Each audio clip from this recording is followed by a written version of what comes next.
Selamat pagi Bapak Ibu Saudara sekalian, Shalom. Ya, kita bersyukur pada pagi hari ini bisa hadir dalam ibadah kita di ibadah yang pertama ini. Dan sebelumnya ada beberapa warta yang ingin kami sampaikan. Yang pertama, telah diterima syarat-syarat permohonan atestasi masuk atas nama Ibu Elizabeth Pratasya dan Bapak Novel. Dan sebagai informasi, Bapak dan Ibu tersebut merupakan jemaat pindahan dari GBI Gria Serpong Asri di Tangerang. Ibu Elizabeth Pratasya dan Bapak Novel akan didoakan pada minggu depan tanggal 25 Mei 2025. Kemudian yang kedua, Persekutuan Wilayah Kopo Permai diadakan pada hari Selasa tanggal 20 Mei pukul 18.30 bertempat di Kopo Permai 3 Blok 42B nomor 1718 dengan pembicara Bapak Gembala Pak L. Fren Sitompul. Mengundang semua orang-orang atau jemaat yang tinggalnya di wilayah Kopo Permai bisa ikut hadir dalam acara ini. Kemudian pendalaman Alkitab atau PA diadakan pada hari Kamis tanggal 22 Mei pukul 18.30 sampai 21.00 bertempat di GKMI Bandung dengan tema menjadi saksi Kristus di dunia saat ini dan belajar dari Kisah Rasul pasal 1 sampai 2. Akan disampaikan oleh Bapak Pendeta L. Fren Sitompul. Kemudian dari PPA Pengelangi Pemulihan mengajak kita semua untuk memperluas pemahaman tentang human trafficking dan mari bersama-sama menghadiri seminar yang informatif dan mendalam. Seminar ini akan membahas berbagai aspek human trafficking mulai dari definisi, jenis, hingga upaya pencegahan dan penanganannya. Jangan lewatkan kesempatan ini untuk menjadi bagian dari solusi. Ya, diadakan pada hari Sabtu tanggal 24 Mei pukul 13 sampai pukul 15.30 di GKMI Bandung lantai 2 di Gedung Biru di tempat ini ya. Kemudian ibadah Komisi Yud diadakan pada hari Minggu tanggal 25 Mei pukul 9.30 bertempat di Gedung PPA Pelangi Pemulihan dengan pembicara Bapak Pendeta Alfred dengan tema ini temanya Here I Am Send Me, ya, Yesaya 6 ayat 8. Mengundang semua Yud untuk bisa hadir dalam acara ini. Kemudian Komsel Ranca Manyar diadakan pada hari Selasa tanggal 27 Mei pukul 18.30 bertempat di rumah Bapak Sudirman atau Ibu Simamora di Geraha Ranca Manyar Jalan Tulip nomor 38. Mengundang semua untuk anggota Komsel ini bisa hadir dalam acara tersebut. Kemudian tanggal yang ketujuh tentang ibadah kenaikan Tuhan Yesus ya akan dilaksanakan pada hari Kamis tanggal 29 Mei pukul 8 bertempat di GKMI Bandung. Mohon jemaat untuk dapat mempersiapkan diri untuk hadir pada acara tersebut. Kemudian ibadah Pentakosta akan diadakan hari Minggu tanggal 8 Juni pukul 8 ya. Jadi ini hanya satu kali ibadah dengan dress code pakaian adat dan mohon juga jemaat dapat mempersiapkan diri untuk acara ini. Akan diadakan ada acara khusus untuk acara Pentakosta ini. Kemudian yang selanjutnya tentang PIPKA dalam rangka bulan misi. Bulan Mei ini adalah bulan misi sesuai dengan keputusan sidang MPL Sinode tahun 2012. Maka hari ini adalah hari Minggu ketiga bulan Mei yang ditetapkan oleh sidang MPL ini akan diedarkan kolekte khusus untuk dipersembahkan mendukung pelayanan PIPKA, ya, dan akan diserahkan ke Yayasan PIPKA untuk membantu pelayanan-pelayanan PIPKA di mana-mana tempat di Indonesia ini. Biarlah jemaat dapat mengetahui dan mohon dukungannya. Terima kasih. Kemudian nanti setelah warta gereja ini yang terakhir akan disampaikan oleh Bapak Andre untuk menyampaikan tentang dari program dari pengembangan ekonomi jemaat. Ya, yang terakhir dari kami, selamat ulang tahun untuk Saudari Vina Munte tanggal 18 Mei, Saudari Christine atau Titin tanggal 20 Mei, Saudara Mika Andreas tanggal 20 Mei, Ibu Heti Priyatna tanggal 22 Mei, Saudara Gilang Anggiana Gunawan tanggal 23 Mei atau Anggi, ya, nanti tanggal 23, anak dari Pak Gunawan, ya. Kemudian Saudara Jody Fernando Marpaung tanggal 23 Mei. Selamat ulang tahun kepada yang berulang tahun, kiranya Tuhan memberkati selalu. Kemudian kami juga ucapkan selamat datang, ini ada di sebelahnya Anggi ini. Selamat datang, welcome. Ya, kami mengucap syukur bisa hadir dalam ibadah kita pada pagi hari ini. Demikian warta gereja dari kami, ada tambahan dari Andre, terima kasih.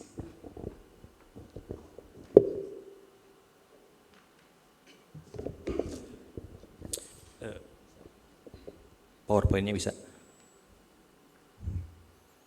Oke, shalom Bapak Ibu sekalian. Jadi saya mewakili Departemen Pengembangan Ekonomi Gereja. Jadi ini ada satu program inisiasi dari Departemen Pengembangan Ekonomi Gereja di mana kita mau membantu memberikan pinjaman modal usaha kepada Bapak Ibu yang punya usaha, yang baru mau merintis atau yang sudah punya, yang mungkin dalam skala kecil menengah ya, kayak gitu, kayak punya warung atau punya jualan kue dan sebagainya ya Bapak Ibu. Coba di next.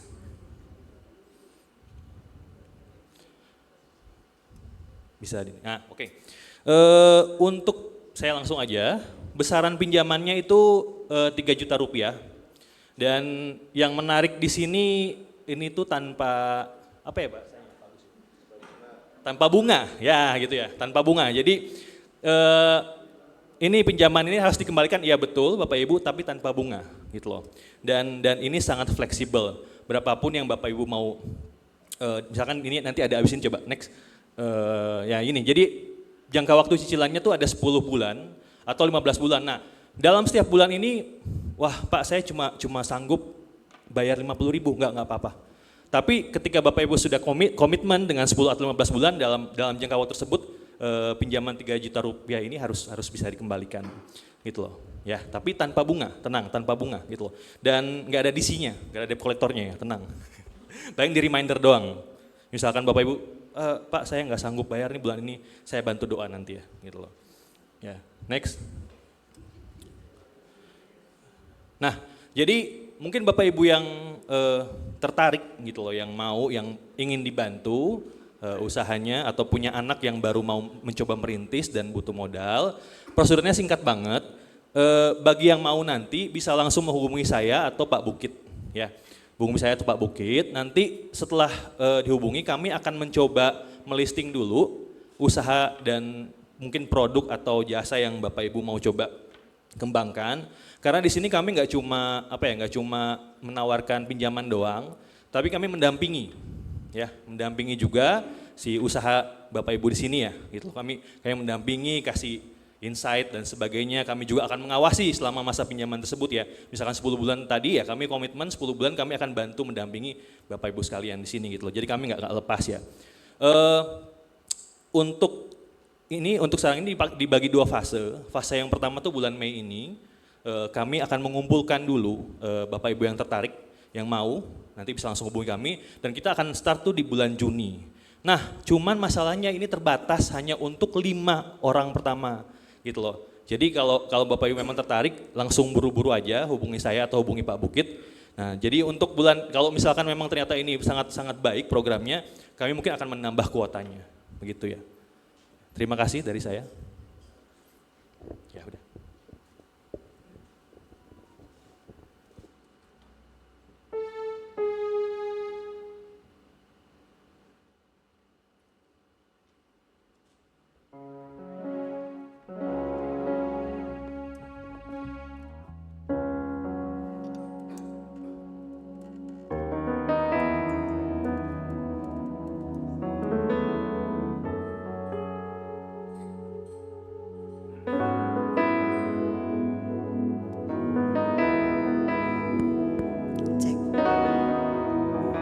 Shalom, selamat pagi Bapak Ibu Saudara-saudari yang terkasih.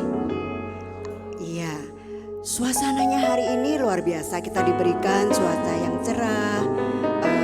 Ya, memang tadi saya mendengar ada kemacetan ya di jalan ya, menuju ke tempat ini mungkin terkhusus di daerah Rancamanyar ya. Oh enggak ya? Oh ya. Walah puji Tuhan, luar biasa ya pagi hari ini semuanya diberikan. Mungkin jamnya beda-beda. Ada yang lewat mana agak macet dan sebagainya. Puji Tuhan semuanya boleh tiba di tempat ini dengan sukacita dari Tuhan. Dan hari ini Bapak Ibu kita mau menyembah memuji Tuhan karena Dia Allah yang senantiasa hadir yang termulia dalam hidup kita. Hosana.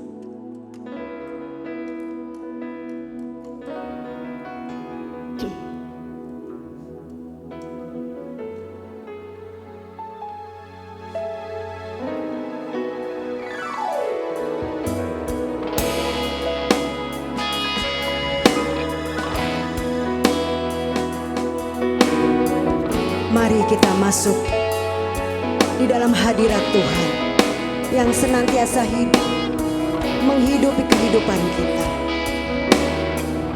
Hari ini kita mau pujikan pujian terindah untuk Dia, karena Dia Raja untuk segalanya. I see the King of Glory coming on the cloud with fire. The whole earth say,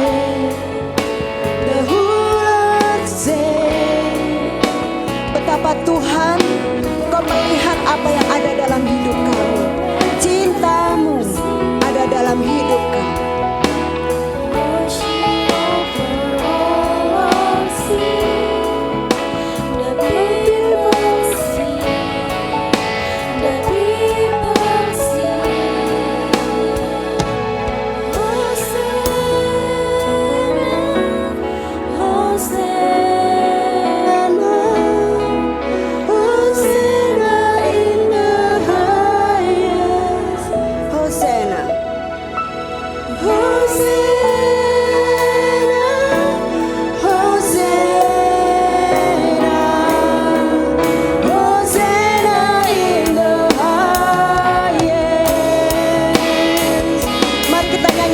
Sepenuh hati kita melihat generasi dalam hidup kita itu berdiri. Mari kita nyatakan bahwa ada pengharapan dan keselamatan.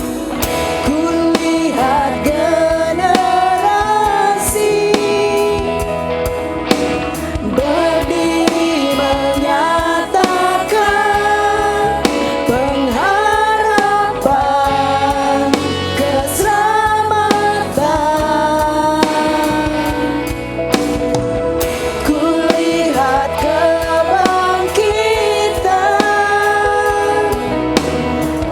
Segera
pada minggu ini, karena itu biarlah kita memulainya dengan satu pengakuan bahwa sumber pertolongan kita adalah di dalam nama Tuhan, Sang Pencipta langit, bumi, dan segala isinya, yang di dalam kasih dan kesetiaannya tidak pernah meninggalkan buah perbuatan tangannya. Turunlah atas kamu sekalian anugerah dan damai sejahtera di dalam nama Allah Bapa, Putra, dan Roh Kudus. Amin.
Yang hilang akan kucari, yang tersesat akan kubawa pulang, yang luka akan kubalut, yang sakit akan kukuatkan, serta yang gemuk dan yang kuat akan kulindungi. Aku akan mengembalakan mereka sebagaimana seharusnya. Amin, amin, amin.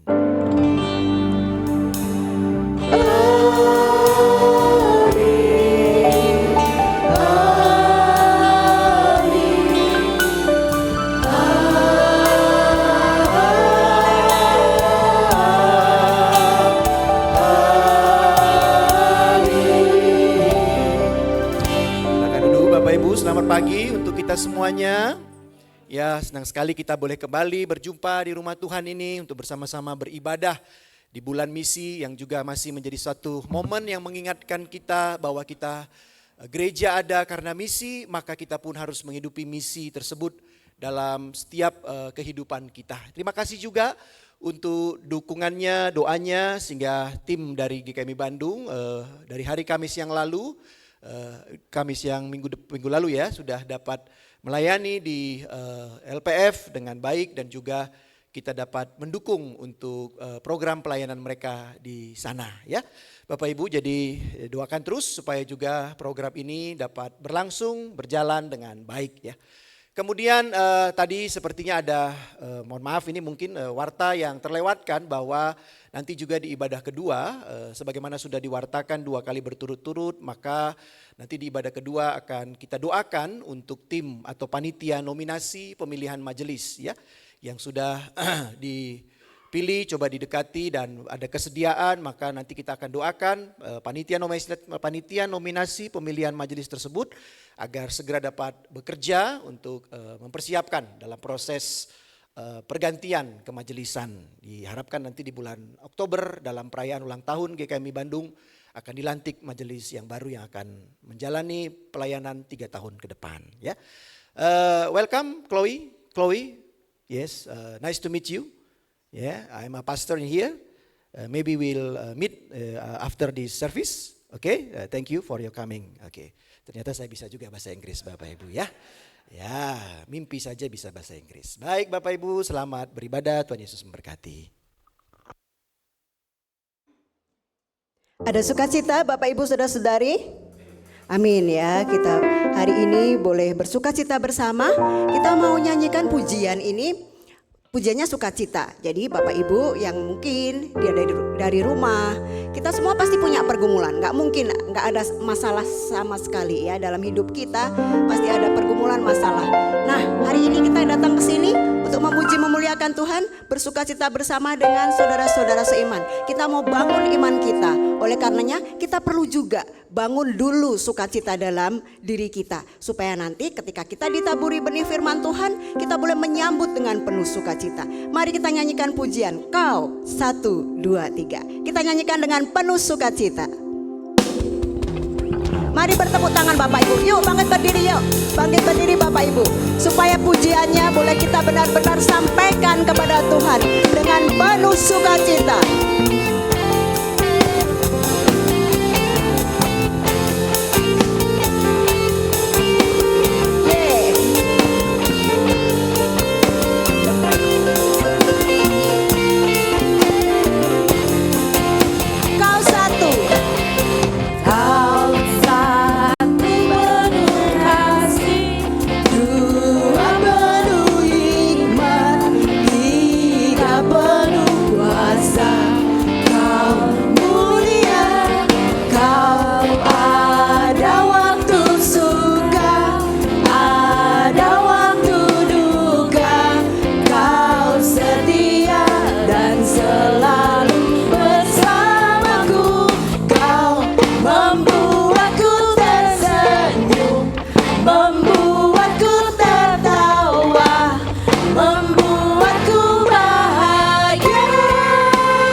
Sukacita. Nanti kalau pas bergoyang ya, waktu kanan kiri ke depan gitu ya Bapak Ibu ya. Kita coba ya nanti ya. Nah yuk kita nyanyikan pujiannya mulai dari awal lagi. Kita nyanyikan. Yuk semuanya bergoyang. Bergoyang ya Bapak Ibu ya. Kita nari bersama-sama memuji memuliakan Tuhan.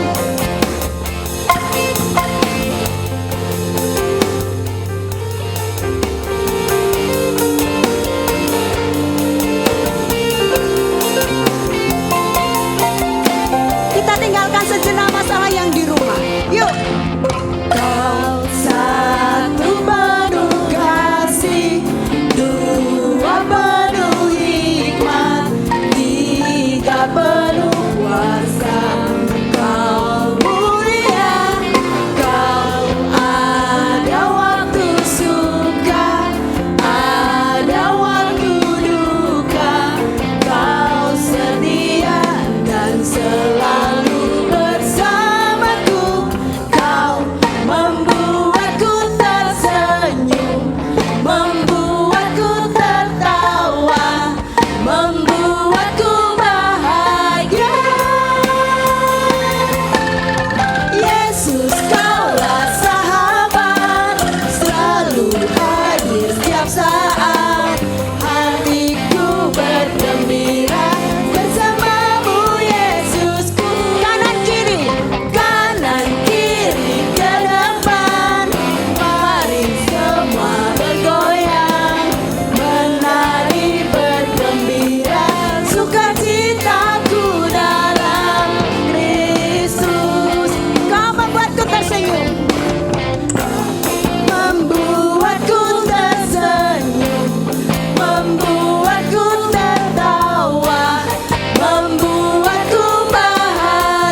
nama Tuhan.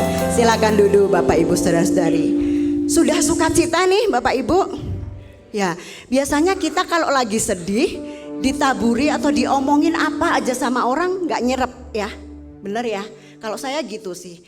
Tapi kalau kita ke dalam kondisi sukacita, apapun yang orang omongin sampaikan ke kita itu lebih cepat masuk. Benar Bapak Ibu? Nah oleh karenanya ini tadi kita sudah sukacita, kita udah siap nih ditaburi firman Tuhan ya. Firman Tuhan hari ini nanti tuh temanya, ada yang sudah tahu temanya Bapak Ibu?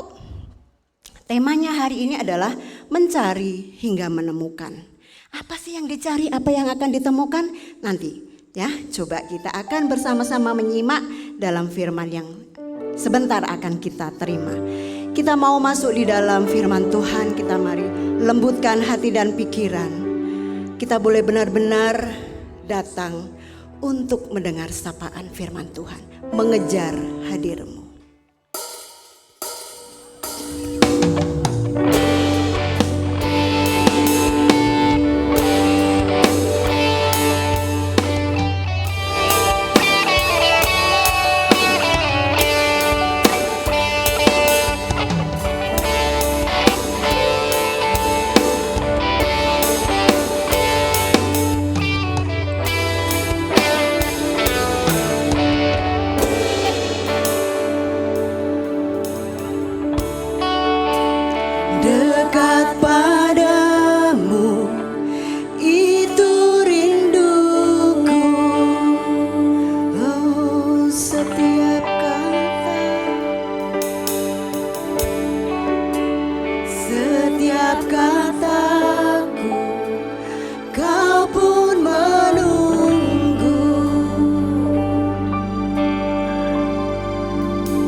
Tuhan, biarlah kami menjadi orang-orang yang terus memandang wajah-Mu, bahkan juga mengikuti setiap kebaikan-Mu.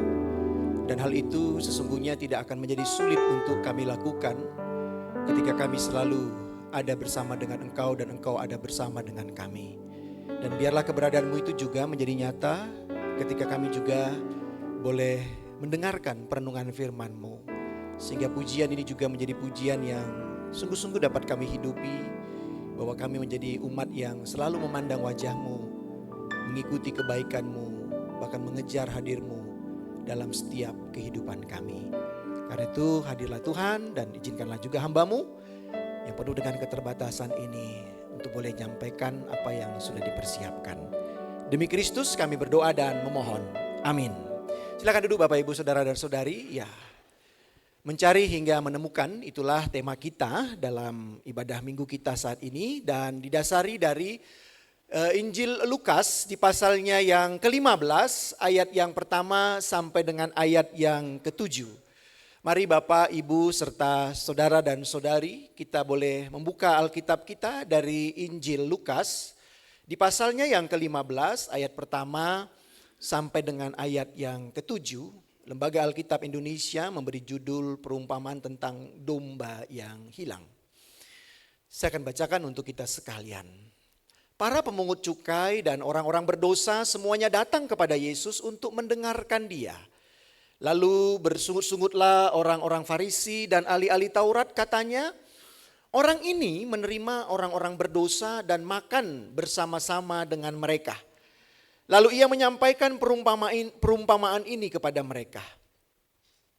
Siapakah di antara kamu yang mempunyai 100 ekor domba dan jikalau ia kehilangan seekor di antaranya, tidak meninggalkan yang 99 ekor di padang gurun dan pergi mencari yang sesat itu sampai ia menemukannya.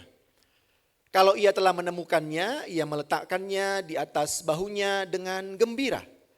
Dan setibanya di rumah, ia memanggil sahabat-sahabat dan tetangga-tetangganya serta berkata kepada mereka, bersukacitalah bersama-sama dengan aku, sebab aku telah menemukan dombaku yang hilang. Aku berkata kepadamu, demikian juga akan ada sukacita di surga karena satu orang berdosa yang bertobat, lebih daripada sukacita karena 99 orang benar yang tidak memerlukan pertobatan. Sampai sejauh itu pembacaan firman Tuhan, kembali dikatakan kita akan menjadi orang yang berbahagia jikalau kita mau selalu memiliki kerinduan, membaca firman Tuhan, merenungkannya dan juga berusaha untuk melakukan firman Tuhan tersebut di dalam seluruh kehidupan kita setiap saat. Salah satu teori yang paling klasik yang saya ketahui tentang manusia, dikatakan bahwa manusia itu lahir dalam kesuciannya atau dikatakan seperti kertas ini, putih begitu ya. Itu namanya teori tabula rasa. Jadi manusia itu hakikatnya ketika dia dilahirkan dalam keberadaan seperti kertas yang berwarna putih ini. Lalu dia bisa menjadi seperti ini, ada berbagai macam tulisan, itu terjadi dalam perjalanan hidupnya.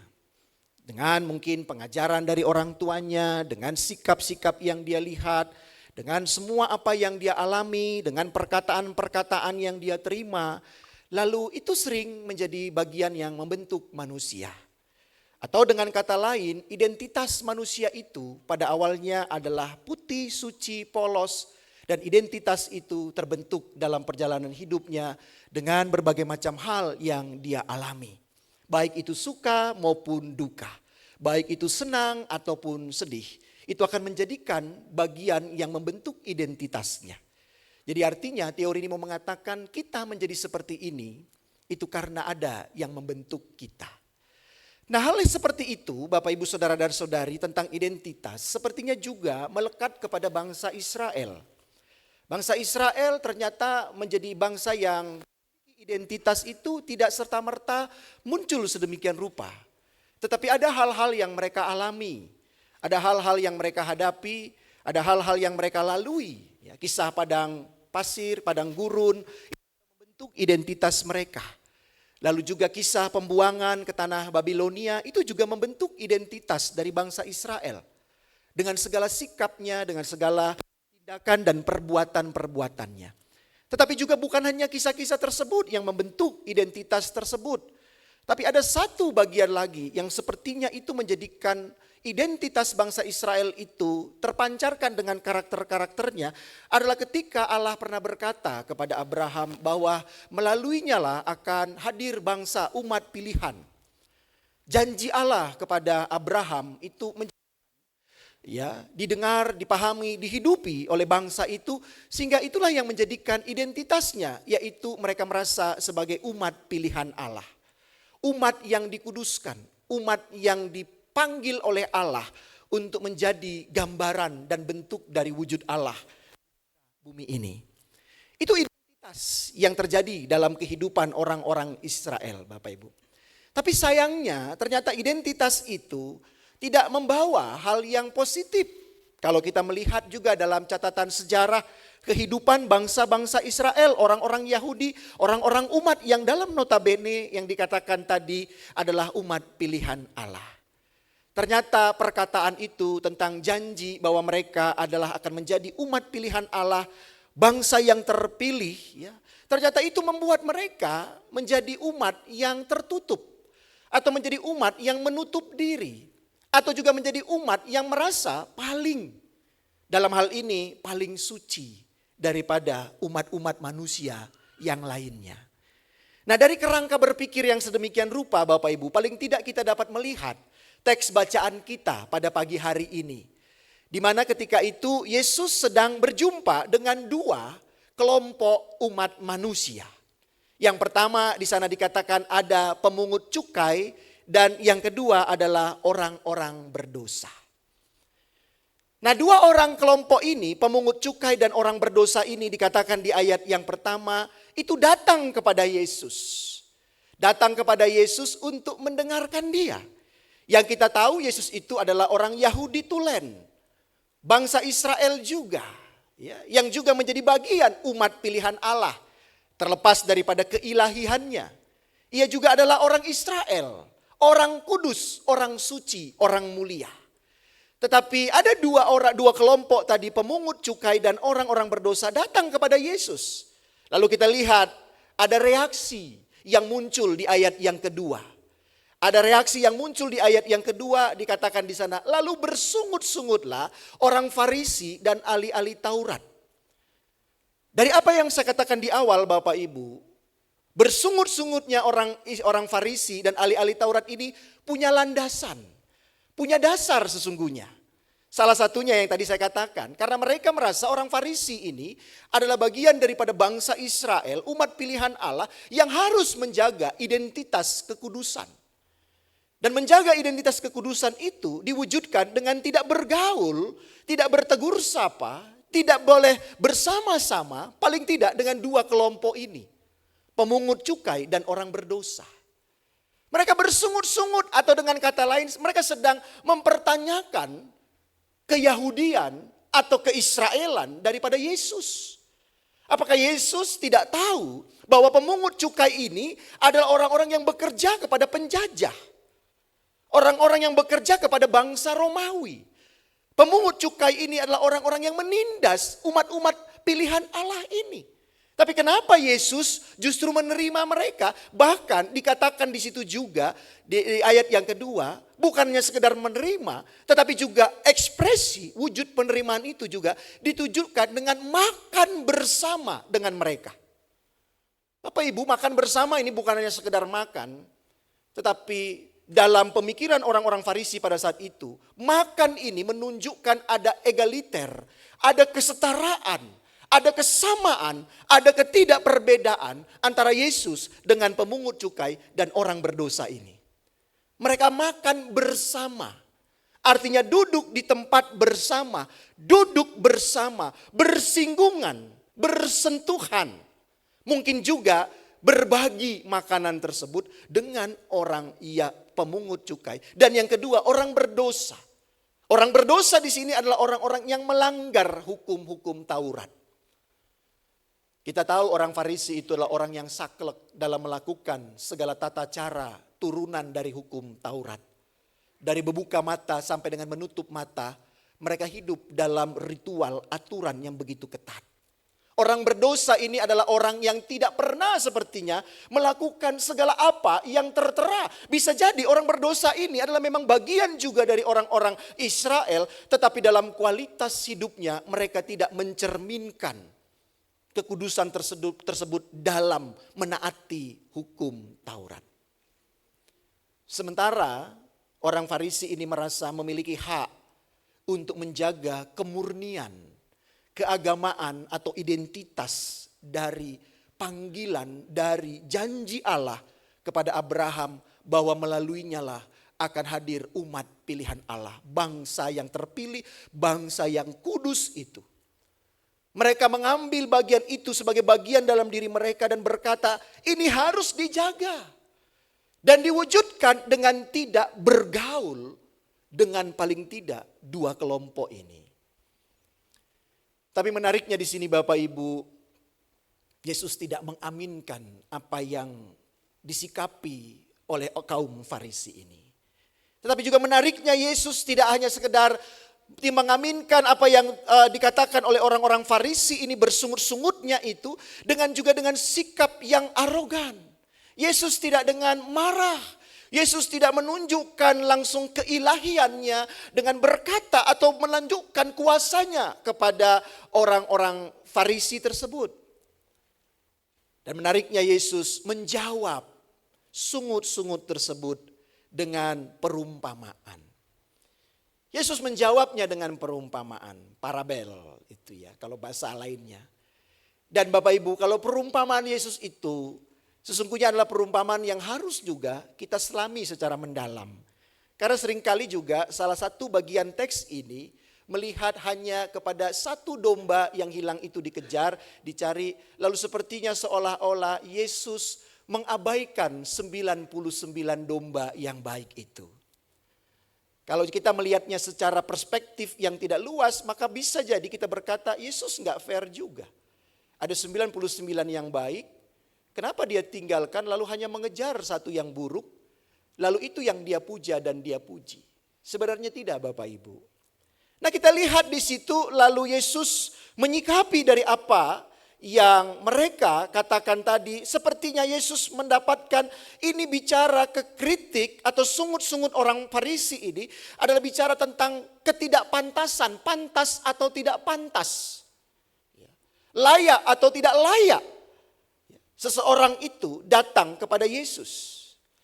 Yesus sepertinya mendapatkan nuansa seperti itu. Kaum Farisi ini sedang bersikap bahwa ini adalah tidak pantas Yesus lakukan. Yesus memang adalah menjadi raja Tuhan yang juga seringkali dilihat secara negatif dalam segala tindakan dan perbuatannya. Nah Bapak Ibu, di ayat yang keempat lalu Yesus memberi jawab akan hal tersebut. Dia katakan, siapakah di antara kamu yang mempunyai 100 ekor domba, dan jikalau ia kehilangan seekor di antaranya, tidak meninggalkan 99 ekor di padang gurun dan pergi mencari yang sesat itu sampai ia menemukan. Kembali di sini Yesus memberikan jalan yang baru Bapak Ibu. Yesus selalu mengajar dalam perspektif yang baru, sudut pandang yang baru dalam melihat kehidupan ini. Kalau kita mendalami semua pengajaran Yesus, kita sesungguhnya akan menjadi orang-orang yang dibaharui dalam melihat kehidupan ini. Yesus tidak melihat dalam hitam dan putih saja, tetapi dia mengambil jalan yang ketiga dalam melihat semua persoalan. Karena itulah sebenarnya kekayaan dalam pengajaran Yesus. Dikatakan di situ, kalau biasanya maka orang akan menjaga 99, tetapi Yesus mengambil jalan yang baru. Ia justru meninggalkan sejenak 99 domba yang dalam hal ini bukanlah domba yang cacat, bukanlah kelompok yang salah, tetapi domba yang taat dan patuh dia tinggalkan sejenak untuk dia mencari satu domba yang hilang. Jadi dari sini Bapak Ibu kita dapat melihat bahwa Yesus bukan mengabaikan 99 domba itu, tetapi Yesus telah melihat 99 domba ini punya kualitas kehidupan yang sudah baik. Jadi tidak perlu terlalu lagi dijaga. Tetapi ada satu yang hilang, maka inilah yang harus diprioritaskan untuk dicari. Nah karena itu Bapak Ibu, kalau kita membaca secara lengkap pasal 1 sampai dengan pasal 7, ini sebenarnya berbicara tentang Yesus yang sedang mau mengajarkan tentang sebuah pemahaman tentang keterbukaan atau penerimaan kepada siapa saja. Ayat 1 sampai dengan ayat 7 ini adalah bagian pengajaran Yesus yang menonjolkan tentang keterbukaan atau penerimaan pada siapa saja. Atau kalau dalam bahasa lain, Yesus sedang mau mengajar supaya orang-orang Israel itu menjadi orang-orang yang memiliki sikap inklusivitas. Bukan eksklusivitas. Bukan menjadi kelompok yang tertutup, tetapi menjadi kelompok yang terbuka kepada siapa saja, dan juga di dalamnya ada tindakan belas kasihan. Belas kasihan yang ditujukan kepada mereka yang tidak layak, yang diberi stigma, diberi label oleh masyarakat, dan bahkan juga diberi label oleh agama itu sendiri. Yesus sedang mau mendobrak ketertutupan dari bangsa Israel tentang pemahaman bahwa mereka adalah umat bangsa yang terpilih, orang-orang yang dikuduskan untuk menjadi umat Allah. Itu tidak serta-merta membuat mereka menjadi orang yang menutup diri dan merasa paling suci. Tapi justru kesucian itu mendorong mereka untuk menjadi umat yang terbuka kepada siapa saja dalam landasan belas kasihan. Nah karena itu Yesus menunjukkan dalam semangatnya, ia mencari yang satu itu. Ia tidak mengabaikan ini adalah domba yang terbuang. Domba yang mungkin adalah pemungut cukai, domba yang adalah simbol orang berdosa. Tetapi ia pergi mencarinya dan ia menemukannya, lalu diwujudkan dengan ia meletakkan di atas bahunya dengan gembira. Dan sampai di rumahnya dikatakan di ayat yang ke-6, ia bersuka cita bersama-sama dengan mereka karena telah menemukan domba yang hilang itu. Ini sama dengan sepertinya perumpamaan cerita tentang anak yang hilang. Perumpamaan tentang anak yang hilang dalam bagian Lukas juga. Yang ketika itu Yesus juga memberi perumpamaan tentang ada seorang anak yang bungsu itu meminta harta warisan dari ayahnya, dan ia pergi lalu menghambur-hamburkannya, menikmati kehidupannya. Hidupnya coreng-moreng, penuh dengan dosa, penuh dengan kesalahan. Tapi ketika dia pulang, apa yang dilakukan oleh ayah yang sesungguhnya sudah tersakiti. Tetapi ayah itu tetap membuka tangannya, merangkulnya. Sementara si sulung memiliki sikap yang marah dan berkata, kenapa dia harus kamu layani? Bahkan si sulung pernah berkata juga, aku dalam hidupku pun tidak pernah engkau menyembelih sesuatu untuk merayakan akan apa yang aku jalani hidup ini dalam kebenaran. Menunjukkan juga bahwa memang tangan Yesus, kehadiran Tuhan itu bukan menjadikan umat itu menjadi umat yang tertutup. Tapi umat yang dipanggil punya semangat untuk selalu terbuka dan menerima siapapun dalam keberadaannya. Umat Tuhan bukan diminta untuk menjadi umat yang memiliki hak untuk menghakimi. Dalam perumpamaan Yesus ini sepertinya juga mau diajarkan kita sebagai orang-orang yang mengaku, sebagai orang-orang yang telah percaya kepada Yesus, sepertinya diajar bukan menjadi umat yang mempunyai hak legitimasi yang sangat valid untuk menghakimi orang lain. Kamu berdosa, kamu bersalah. Kita bukan dipanggil untuk itu. Tetapi umat Tuhan itu dipanggil untuk menjadi umat yang memiliki tangan terbuka. Tangan yang selalu terbuka dan menerima siapapun. Dan inilah juga menjadi bagian daripada kehidupan gereja. Gereja harus menjadi tempat hadirnya keterbukaan, penerimaan terhadap siapapun. Gereja itu harus menjadi gereja yang inklusif, bukan eksklusif. Tetapi dalam hal ini, gereja memang tidak menolerir tentang dosa. Bukan berarti mendiamkan ada dosa.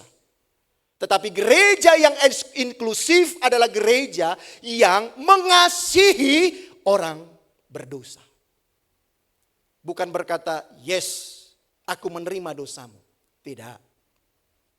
Tetapi gereja harus menjadi tempat untuk hadirnya belas kasihan kepada orang-orang berdosa. Yang akhirnya dalam penerimaan itu memimpin mereka kepada pertobatan. Perumpamaan ini Bapak Ibu menemukan yang hilang itu sesungguhnya salah satu bagiannya yang harus kita coba lakukan dalam kehidupan kita sebagai orang-orang percaya. Yesus katakan di ayat yang ke-7. Aku berkata kepadamu, demikian juga akan ada sukacita di surga karena satu orang berdosa yang bertobat. Lebih daripada sukacita karena 99 orang benar yang tidak memerlukan pertobatan. Bukan berarti 99 itu adalah orang yang tidak benar Bapak Ibu. Tapi mereka sudah hidup dalam benar ya sudah tidak perlu lagi ditobatkan. Tetapi bagi Tuhan adalah satu sukacita ketika ada satu orang yang akhirnya ditolong untuk mengalami perjumpaan dengan Tuhan. Ada akhirnya Tuhan bersukacita ketika ada satu orang yang dianggap sebagai orang yang mungkin salah dalam hidupnya. Justru dia ditolong, dirangkul untuk berjalan sampai menemukan pertobatan. Bapak Ibu Saudara dan Saudari, inilah bagian yang memang harusnya kita kerjakan dalam kehidupan bergereja kita. Karena itu bagi Yesus dari perumpamaan yang dia sampaikan ini Bapak Ibu, yang harusnya juga kita hidupi. Rupa-rupanya bagi Yesus, setiap individu itu memiliki nilai yang tak ternilai baginya. Rupa-rupanya bagi Yesus dia mengajarkan bahwa setiap individu itu siapapun dia, apapun dia, bagaimanapun dia adalah orang yang tetap punya nilai bagi cinta kasih Tuhan. Tapi jujur kadang kita lebih daripada Tuhan memberi nilai kepada orang lain.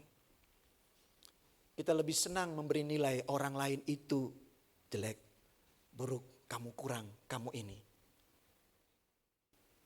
Kita sering melakukan itu Bapak Ibu. Tapi di sini bagi Yesus kita diingatkan dari perumpamaan ini. Bagi Yesus pertama sekali yang harus kita sadari, semua individu itu memiliki nilai yang tak ternilai bahkan dikatakan di mata Allah.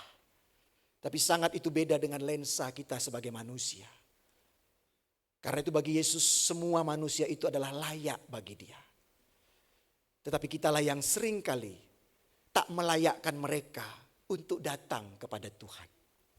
Kitalah yang menghambat mereka untuk datang kepada Tuhan.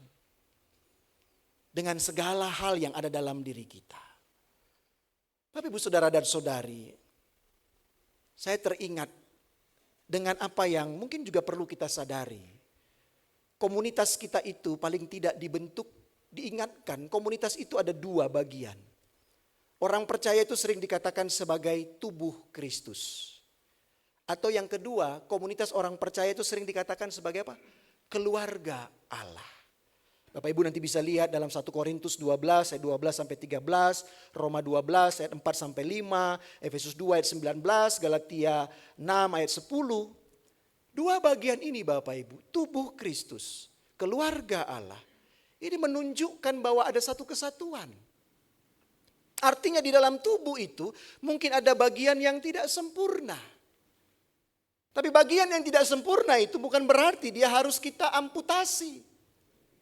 Tapi justru yang tidak sempurna itulah yang harusnya kita kuatkan, kita teguhkan. Dalam keluarga juga Bapak Ibu Saudara dan Saudari. Tidak ada yang namanya keluarga itu perfect sempurna. Pasti juga ada anggota keluarga yang lemah. Keluarga yang punya kekurangan. Apakah dia juga harus kita amputasi dan kita keluarkan? Tetapi harusnya anggota keluarga yang lemah itu, itulah yang menjadi bagian yang harus kita kuatkan. Nah, karena itu Bapak Ibu dari perumpamaan Yesus ini sesungguhnya orang-orang yang hilang itu sungguh banyak dalam kehidupan kita. Dan kitalah yang sebenarnya juga membuat mereka menjadi orang-orang yang hilang. Karena kita mungkin merasakan identitas kita seperti orang-orang Farisi ini. Berkata kita adalah orang-orang yang suci, orang-orang yang kudus, orang-orang yang hidup di dalam kebenaran firman Tuhan. Kita adalah orang-orang yang selalu melayani Tuhan. Kita adalah orang-orang yang setia membaca firman Tuhan. Lalu dengan semua yang kita lakukan itu, ritual yang kita kerjakan itu, kita sepertinya punya hak berkata, kamu tidak boleh datang dan mendekat kepadaku. Najis. Tapi Yesus Bapak Ibu menunjukkan ada hal yang lain. Dia menerima pemungut cukai. Dia makan bersama dengan orang berdosa itu. Dan dia tidak menghakimi orang berdosa itu.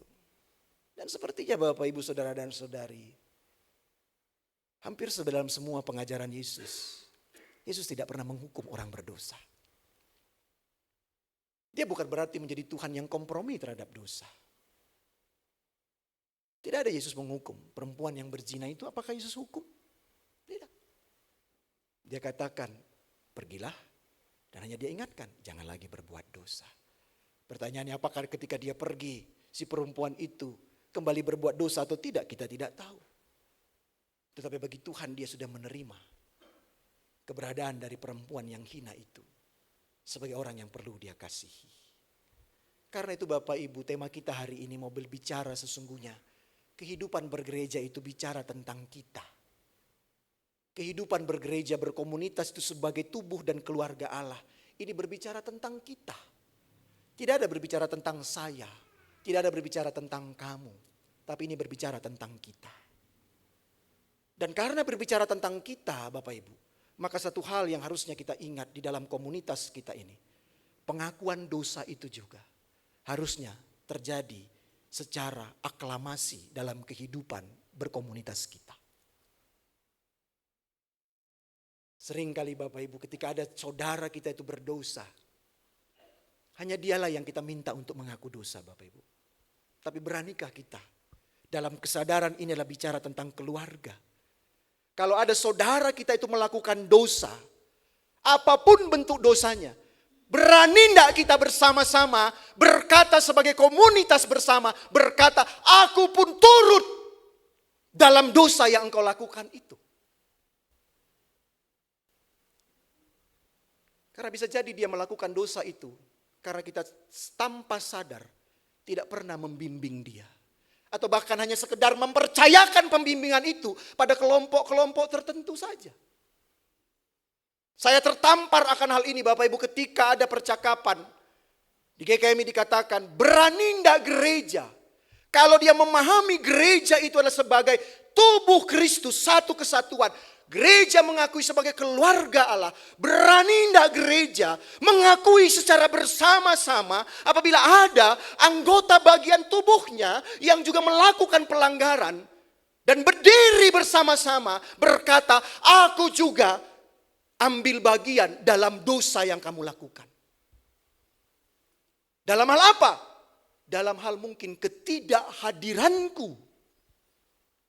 Dalam apa yang sedang engkau gumulkan. Dalam apa kegelisahan yang sedang engkau jalankan. Bapak Ibu Saudara dan Saudari, seringkali dalam dosa kesalahan yang ada, pertanyaan etisnya sesungguhnya adalah pertanyaan etisnya yang harusnya kita renungkan. Dalam dosa dan kesalahan komunitas itu, kamu ada di mana? Di mana posisimu Bapak Ibu? Sangat sayang kalau posisi kita menjadi hakim. Sangat sayang kalau posisi kita menjadi jaksa. Sangat sayang kalau posisi kita menjadi pengamat. Sangat sayang posisi kita kalau kita menjadi kritikus. Tetapi harusnya posisi kita, standing point kita, standing legal kita, harusnya kita seperti Yesus ini. Kita mencari dia. Mencari dia, merangkul dia, dan membawa dia. Karena itu Bapak Ibu, menjadi pengikut Kristus itu bukan menjadi pengikut yang eksklusif. Tapi menjadi pengikut Kristus itu harus menjadi pengikut yang inklusif. yang terbuka kepada siapa saja. Berani gak GKMI Bandung ketika ada saudaranya berdosa, kita semua bangkit berdiri dan juga berkata, aku juga berdosa, turut dalam dosamu. Karena apa? Ya mungkin karena kita tidak hadir. Kalau ada keluarga yang sedang retak, kalau ada keluarga yang sedang bermasalah, kalau ada jemaat yang sedang jatuh dalam dosa, berani tidak kita sebagai komunitas yang mencari mereka dan juga berkata, kejatuhanmu itu juga karena ketidakhadiranku dalam merangkulmu. Ini berat Bapak Ibu. Tapi kalau kita mau belajar mencari yang hilang, maka itulah yang harus kita kerjakan. Di mana posisi kita? Kalau nggak ada posisi kita Bapak Ibu, dalam pelajaran etis teologis dikatakan lebih baik kamu diam. Kalau kamu tidak ada posisimu yang jelas, lebih baik kamu diam. Tidak usah berbuat apa-apa, tidak usah menilai. Lebih baik kamu diam. Tuhan memberkati kita. Amin. Mari kita berdoa. Ampuni kami Tuhan. Karena sesungguhnya kami seringkali hanya menjadi pengikut-Mu saja. Tapi kami belum menjadi murid-Mu. Yang belajar dengan penuh kesungguhan. Belajar dengan penuh semangat. Untuk juga boleh mencerminkan Engkau Tuhan. Tapi sebaliknya kami mungkin menjadi orang-orang yang sesungguhnya seperti kaum Farisi dalam hidup ini.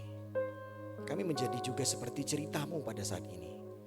Kami menjadi bagian yang bersungut-sungut ketika ada orang yang tidak layak itu datang mendekat kepadamu ya Tuhan. Tapi biarlah melalui apa yang Kau sampaikan pada saat ini menelanjangi akan kehidupan beriman kami Tuhan. Akan menelanjangi akan komunitas kami di tempat ini. Agar kami juga menjadi komunitas yang merangkul. Bukan salah mempersalahkan. Kami tidak punya hak untuk menjadi hakim. Kami tidak punya hak menjadi jaksa.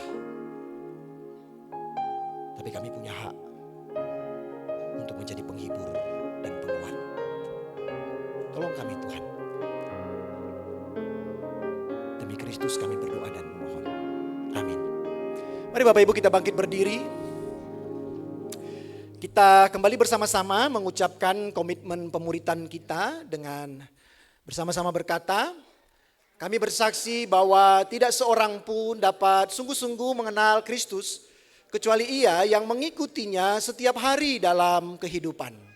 Dan juga sebagai bagian dari gereja yang ada di sepanjang segala abad dan tempat, mari kita bersama-sama mengungkapkan pengakuan iman rasuli kita dengan berkata, aku percaya kepada Allah Bapa yang Maha Kuasa, Khalik langit dan bumi, dan kepada Yesus Kristus, anaknya yang tunggal Tuhan kita, yang dikandung daripada Roh Kudus, lahir dari anak darah Maria, yang menderita sengsara di bawah pemerintahan Pontius Pilatus, disalibkan, mati dan dikuburkan, turun ke dalam kerajaan maut. Pada hari yang ketiga bangkit pula dari antara orang mati, naik ke surga, duduk di sebelah kanan Allah Bapa yang Maha Kuasa. Dan dari sana ia akan datang untuk menghakimi orang yang hidup dan yang mati.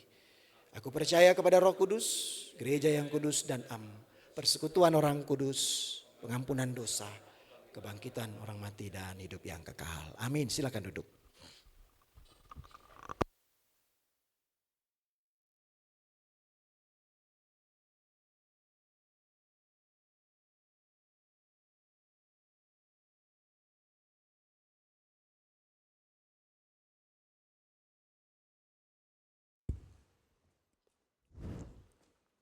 Firman Tuhan sudah ditaburkan buat kita semua.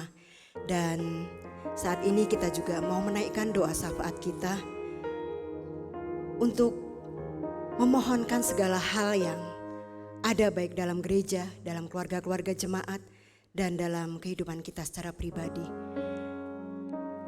Untuk mengiringi pujian atau untuk menyambut pujian doa syafaat, kita mau nyanyikan pujian yang baru Bapak Ibu, pujian dari sinode kita. Memang lagu ini lagu baru pertama kita mau nyanyikan ya, Bapa Tahu Yang Terbaik. Nah mungkin memang beberapa sudah diputar di YouTube, tapi kita mau belajar Bapak Ibu ya. Nah mungkin untuk Anggi Girlfriends ya, this song is a new for us. The first time we sing this song. So if not so good, it's okay. Oke, kita mau nyanyikan lagu ini dengan sepenuh hati kita Bapak Ibu ya. Kita nyanyikan, kita sama-sama belajar, kita mau hayati juga liriknya. Bapa tahu yang terbaik.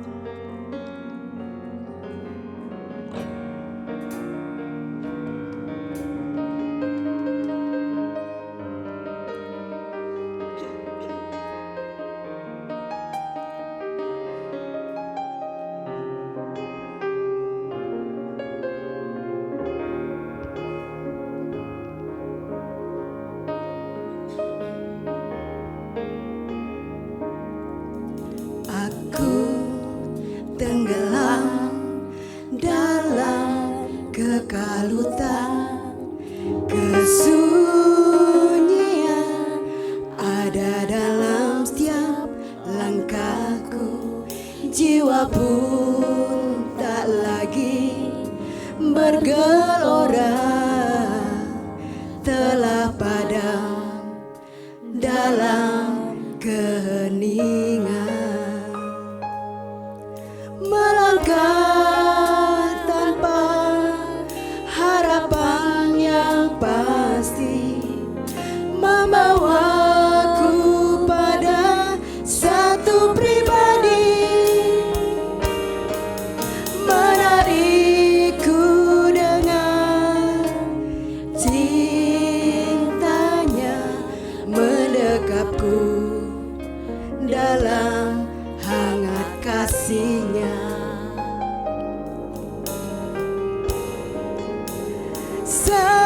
Segala yang harus ku lalui, ku tahu Bapa punya rencananya yang terbaik.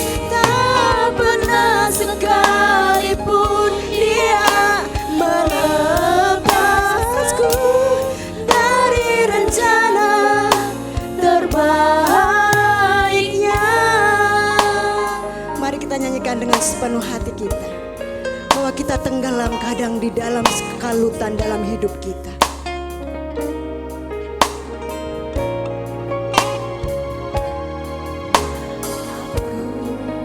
Tenggelam dalam kekalutan, kesunyian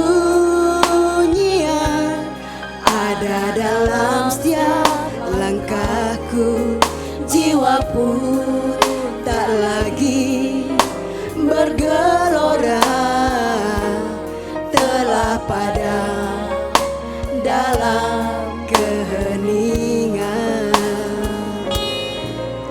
Melangkah tanpa harapan yang pasti, membawaku pada satu pribadi,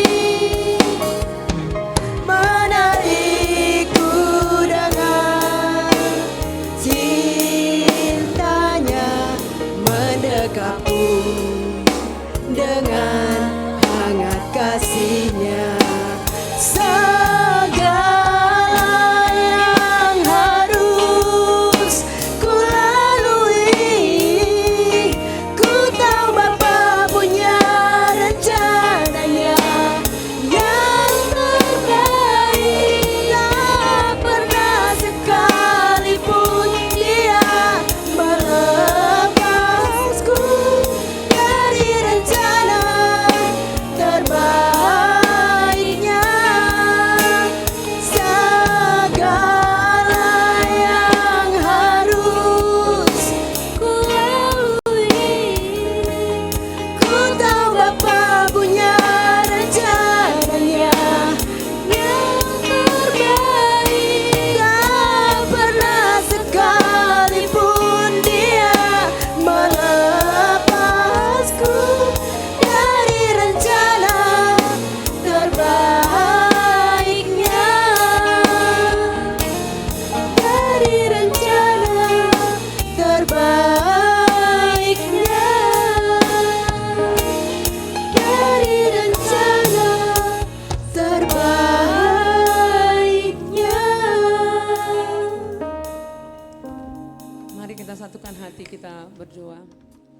Bapa yang baik, Bapa yang sungguh mengasihi kami ya Tuhan, yang sudah memilih kami menjadi orang percaya kepada Tuhan Yesus.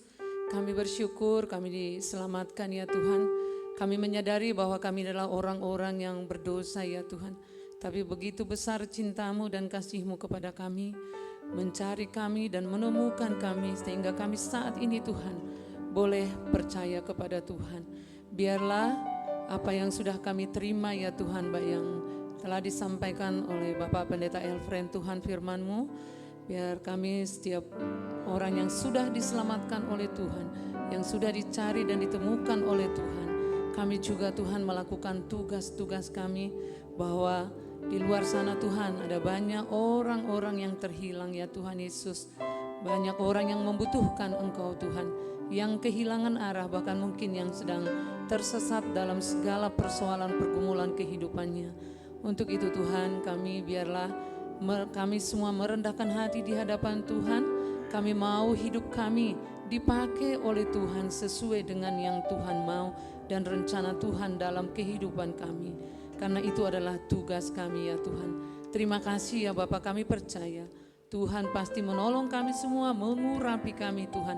Karena kami dipanggil oleh Tuhan bukan hanya kami nikmati sendiri, kami diberkati oleh Tuhan bukan hanya untuk kepuasan keinginan kami sendiri, tapi kami boleh melihat di luar sana Tuhan, bagaimana banyak jiwa-jiwa yang masih perlu dicari Tuhan, dan supaya mereka menemukan Engkau. Terima kasih ya Bapa untuk ibadah kami pada pagi hari ini. Kami bersyukur Tuhan memberkati setiap jemaat yang sudah hadir Tuhan. Engkau tahu apa yang menjadi setiap pergumulan umat-Mu, apa yang menjadi isi hati umat-Mu ini Tuhan. Biarlah dengan kebenaran firman Tuhan yang sudah didengarkan, kami boleh semakin dikuatkan, semakin diteguhkan ya Tuhan. Betapa Tuhan sangat mengasihi kami apapun adanya kami. Mungkin kami bukan siapa-siapa, mungkin kami bukan orang terkenal Tuhan, tetapi Tuhan sangat mengasihi kami, bahkan kami semua bernilai dan berharga di hadapan-Mu. Tuhan, Kau urapi setiap jemaat-Mu ya Tuhan. Kami sangat bersyukur juga untuk setiap program yang diadakan di gereja ini, dengan adanya bantuan modal pinjaman untuk usaha ya Tuhan. Kami doakan setiap program ini boleh berjalan dengan baik, dan siapapun jemaat nanti Tuhan yang akan menerimanya boleh dipergunakan dengan baik untuk menopang perkembangan ekonomi yang lebih baik lagi ya Tuhan. Kami sangat bersyukur melalui gereja ini Tuhan, biar jemaat Tuhan boleh sejahtera dalam kehidupannya Tuhan. Tuhan memberkati Bapak Gembala beserta Ibu juga Tuhan, beserta putri mereka Tuhan. Engkau yang mengurapi dan memberkati untuk boleh menggembalakan jemaat-Mu di GKMI Bandung ini ya Tuhan Yesus. Dan biarlah seluruh jemaat Tuhan boleh menikmati kasih Tuhan, boleh menikmati pertolongan Tuhan, baik itu yang disediakan melalui gereja ya Tuhan. Terima kasih ya Bapak, berkati juga setiap anak-anak kami ya Tuhan Yesus, baik yang masih studi, baik yang sudah bekerja, yang ada di Bandung maupun di luar kota Bandung. Tuhan juga yang memberkati anak-anak kami ya Tuhan, sehingga anak-anak kami juga yang masih bersekolah boleh tetap Tuhan mengandalkan Engkau dalam setiap kehidupan mereka, sehingga anak-anak kami ini boleh berprestasi dimanapun mereka bersekolah ataupun berkuliah. Bagi yang bekerja ataupun yang merindukan pasangan hidupnya Tuhan, kiranya Tuhan juga membukakan jalan-jalan yang terbaik, memberkati setiap pekerjaan anak kami, bahkan pasangan hidup yang terbaik juga Engkau Tuhan sudah sediakan bagi mereka. Kami bersyukur ya Tuhan. Terima kasih, kami berdoa juga untuk pemerintah kami ya Tuhan, Bapak Presiden kami, Bapak Prabowo dan Wakil Presiden Bapak Gibran. Biar Tuhan terus mengurapi mereka Tuhan dalam setiap kebijaksanaan dan tindakan yang akan dilakukan. Biarlah semuanya boleh berpihak kepada masyarakat ya Tuhan. Kau berkati bangsa kami, berkati pemerintah dari pimpinan pusat sampai yang terendah sekalipun Tuhan. Biar kami boleh hidup tenang, damai di Indonesia ini Tuhan Yesus. Dijauhkan dari segala keributan yang mengancam kesatuan negara ini Tuhan. Di tengah-tengah saat ini Tuhan sedang sulitnya, ada banyak keluhan-keluhan baik dalam perusahaan apapun Tuhan yang terjadi saat ini Tuhan. Banyak sekali yang di PHK Tuhan. Engkau yang menolong dan membukakan jalan-jalan yang terbaik Tuhan Yesus. Biarlah kami semua mencari pertolongan hanya di dalam Tuhan Yesus. Kuatkan, mampukan semua Tuhan. Bagi saudara-saudara kami yang sedang menderita saat ini Tuhan Yesus, baik yang sedang sakit maupun di rumah maupun di rumah sakit Tuhan, mungkin dalam tahap pengobatan juga. Kiranya Tuhan terus campur tangan, menguatkan, mengokohkan setiap iman saudara-saudara kami yang masih bergumul dengan kesehatannya saat ini, supaya mereka terus memiliki pengharapan di dalam Tuhan Yesus Kristus, bahwanya Tuhanlah yang sanggup menolong, sanggup menyembuhkan, tabib di atas segala tabib. Terima kasih Tuhan, kami doakan setiap program-program yang ada di gereja, baik lewat setiap komisi yang ada juga Tuhan. Kau yang memberkati komisi sekolah minggu, komisi youth Tuhan Yesus, komisi perempuan, komisi bapak dan juga komisi senior. Dalam setiap ibadah yang dilakukan juga Tuhan, Kau turut bekerja dan Tuhan memberkati Tuhan Yesus, sehingga setiap apapun yang dilakukan program-programnya ini Tuhan seturut dengan kehendak Tuhan. Bahkan untuk PPA Pelangi Pemulihan juga Tuhan memberkati, baik setiap anak yang Tuhan izinkan dididik di sana Tuhan boleh menjadi berkat bagi keluarga mereka, terlebih Tuhan untuk bangsa dan negara yang juga Tuhan, masa depan mereka, anak-anak kami serahkan semuanya ke dalam tangan kuasa-Mu. Tuhan, Kau berkati juga seluruh anak-anak-Mu yang sudah melayani baik di ibadah 1 dan juga nanti di ibadah 2. Tuhan memberkati kami semuanya. Doa kami ini Tuhan tidak sempurna, kami tahu Tuhan sanggup menjawab lebih dari apa yang kami pikirkan, kami doakan saat ini Tuhan. Kami menyerahkan seluruh keberadaan kami, bahkan kehidupan kami ke dalam tangan kuasa-Mu. Doa ini Tuhan kami panjatkan di dalam nama anak-Mu Tuhan Yesus Kristus yang telah mengajar kami berdoa. Bapa kami yang di sorga, dikuduskanlah nama-Mu, datanglah kerajaan-Mu, jadilah kehendak-Mu di bumi seperti di sorga. Berikanlah kami pada hari ini makanan kami yang secukupnya, dan ampunilah kami akan kesalahan kami, seperti kami juga mengampuni orang yang bersalah kepada kami. Dan janganlah membawa kami ke dalam pencobaan, tetapi lepaskanlah kami daripada yang jahat. Karena Engkaulah yang punya kerajaan dan kuasa dan kemuliaan sampai selama-lamanya. Amin.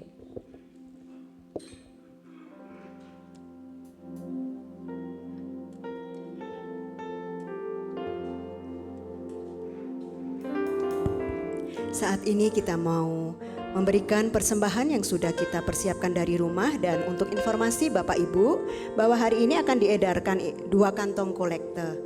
Yang hitam itu adalah untuk PIPKA dalam rangka bulan misi. Jadi ada 2 kantong ya Bapak Ibu ya. Yang hitam itu adalah untuk PIPKA dalam rangka bulan misi.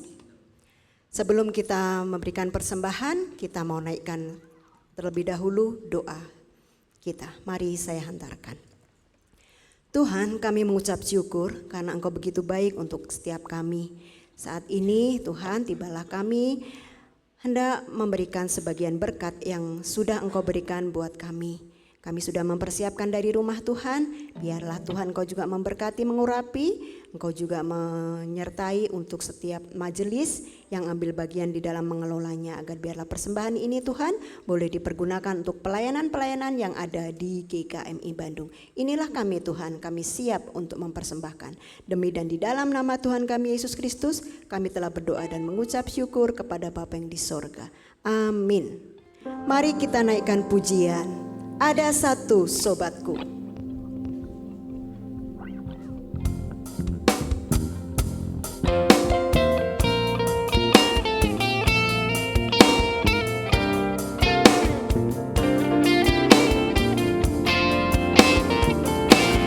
Ada satu sobatku yang setia, tak pernah dia tinggalkan diriku. Di waktu aku susah, waktuku sendirian, dia selalu menemani diriku. Katakan namanya Yesus. Namanya Yesus, namanya Yesus,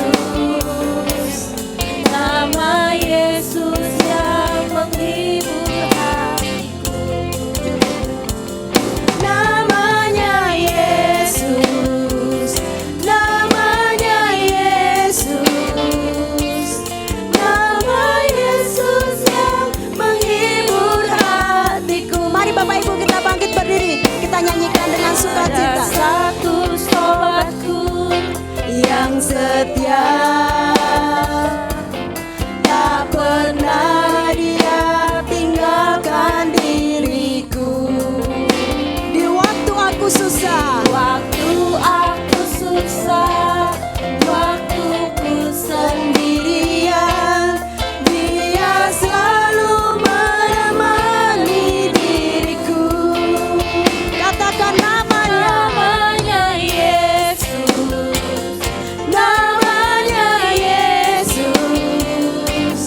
Bapak, Ibu, Saudara dan Saudari, kini undurlah dari tempat ini, biarlah engkau menjadi saksi-saksi Tuhan dan terimalah berkat dari Tuhan. Dan Allah sumber segala kasih karunia yang telah memanggil kamu dalam Kristus kepada kemuliaannya yang kekal akan melengkapi, meneguhkan, menguatkan dan mengokohkan kamu sekalian sesudah menderita seketika lamanya. Ialah yang empunya kuasa sampai selama-lamanya. Amin. Kiranya Engkau memberkati aku berlimpah-limpah dan memperluas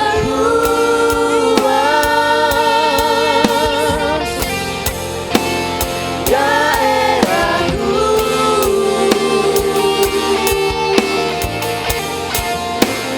dan kiranya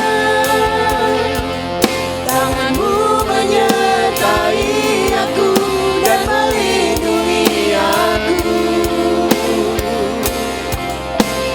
daripada malapetaka,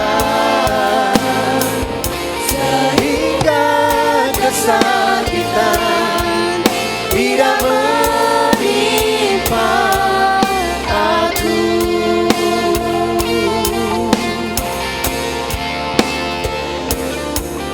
Tuhan mendengarkan dan menjawab doaku. Selamat hari Minggu, Tuhan berkati. Silakan bersatu dulu sejenak.